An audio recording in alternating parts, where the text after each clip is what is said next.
नमस्कार दोस्तों, मैं अमित कुमार और आज हम एक बहुत अच्छा कॉन्सेप्ट डिस्कस करने वाले हैं आईपीसी का। वीडियो लास्ट तक देखना, तभी आपको पूरी बात समझ में आएगी। तो शुरू करते हैं भारतीय दंड संहिता की धारा 63 और 63, 64, 65, 67, 66 ये सारी धाराएं हम एक बार में ही डिस्कस करेंगे।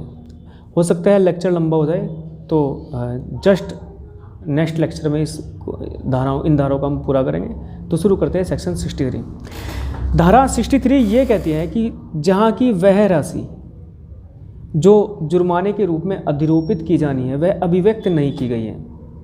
मतलब भारतीय दंड संहिताओं की अधिकतर जो धाराएं हैं, उन धाराओं के जो पनिशमेंट वाली धाराएं हैं, उन धाराओं के नीचे ही लिख दिया गया है कि कितना कारावास होगा या जुर्माना, इस तरह से लिखी गई है। या तो जुर्माने की रकम, कितना जुर्माना किसी व्यक्ति के ऊपर लगाया हुआ है, या तो उन पनिशमेंट वाली धाराओं में ही लिख दिया गया है। और यदि वह जुर्माने की रकम कितनी होगी, यह रकम नहीं लिखी गई है, तो उस संबंध में भारतीय दंड संहिता की धारा 63 यह बोलती है कि वह जुर्माना अत्यधिक हो सकता है, अनलिमिटेड बट नॉट एक्सेसिव।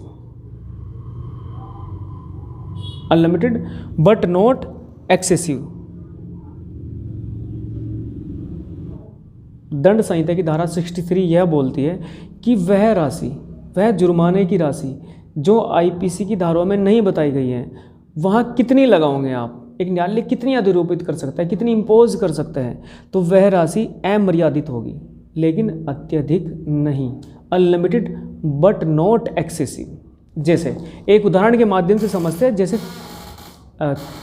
चोरी वाली जो आपकी पनिशमेंट वाली 379 जो धारा है, वहाँ 3 साल का कारावास और जुर्माना या दोनों, ये सेंटेंस यूज किया गया है। अब वहाँ जुर्माना कितना लगाओगे, तो क्योंकि वहाँ तो लिखा नहीं गया कि चोरी के मामले में कितना जुर्माना लगाओगे। और दोस्तों इसलिए नहीं लिखा गया है कि वहाँ अगर लिखते तो एक पूरी लंबी चौड़ी कैटेगरी आपको बनानी पड़ती, वहाँ पर एक लिस्ट बनानी पड़ती, बहुत लंबी लिस्ट बनानी पड़ती। फिर वहाँ आपको एक मार्कर का भी दाम लिखना पड़ता कि अगर कोई 20 रुपये का मार्कर चुराएगा तो फिर इतना 20 रुपये तक का जुर्माना। कोई बाइक चुराएगा तो कौन सी बाइक है, प्रत्येक बाइक की कीमत निर्धारित करनी पड़ती। इसलिए साफ साफ बोल दें कि न्यायाधीश के हाथ खुले हुए हैं, वो मामले को खुद देखें कि वो जो प्रॉपर्टी जिसको चुराया गया है उसकी कितनी वैल्यू है, और उसके हिसाब से वो डिसाइड कर सकता है कि जुर्माना कितना लगाया जाएगा और आज की डेट में क्या वैल्यू है इस प्रॉपर्टी की। उसके हिसाब से ही ये बात निर्धारित की जाएगी कि उस मामले में, उस चोरी के मामले में जुर्माना कितना लगाया जाए। हाथी चोरी कर लिया तो 10 रुपये तो काम नहीं करेंगे जुर्माने के, और पेन चोरी कर लिया तो 10 रुपये भी ठीक हो सकते हैं। इसलिए कहते हैं कि अनलिमिटेड जुर्माना, जहाँ नहीं लिखा हुआ है कितना लगाना है, तो वहाँ अनलिमिटेड लगा सकता है, लेकिन एक बैरियर भी लगा दिया, but not excessive. But not excessive मतलब अत्यधिक नहीं होगा। अत्यधिक कितना होगा, किस बात, कितने वैल्यू को हम अत्यधिक बोल लेंगे, तो वो हर मामले की सर्कमस्टांसेस पर डिपेंड करेगा, किसी वस्तु के मूल्य पर डिपेंड करेगा। मान लिया एक उदाहरण के माध्यम से समझते हैं। मान लिया ये पेंसिल है, ये आपका मार्कर है, ये मार्कर 20 रुपये का है। तो अगर इसको कोई चोरी कर लेता है तो इसमें अनलिमिटेड मतलब 20 रुपये तक लगा सकता है, लेकिन अत्यधिक कितना होगा, 21 रुपये, 20 रुपये, 25 रुपये, 30 रुपये, 1 लाख, 2 लाख, ये अत्यधिक होगा इस मामले में।